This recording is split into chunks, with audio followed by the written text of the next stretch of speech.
नाही, ते मी सुधीर भाऊंचं ऐकणार नाही. म्हणजे भत्ता वगैरे चालू करण्याचं ऐकणार नाही असं मी म्हणत नाही. पण ते जे म्हणतात की मला काहीच बनवू नका पण भत्ता द्या,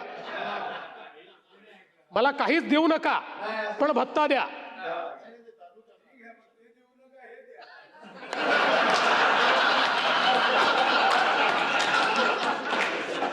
हे जरी सभागृहाच्या पटलावरनं काढलं जाणार नाही असं अध्यक्षांनी सांगितलं असलं तरी आमच्या मानस पटलावर सुधीर भाऊंचं जी काही जागा आहे ती फार वरची आहे. त्याच्यामुळे योग्य वेळी योग्य अशी जागा त्यांना मिळेल आणि त्यांनी जे सजेशन दिलेले आहेत. मुख्यमंत्री महोदय, फार वरची जागा द्यायचा विचार करू नका.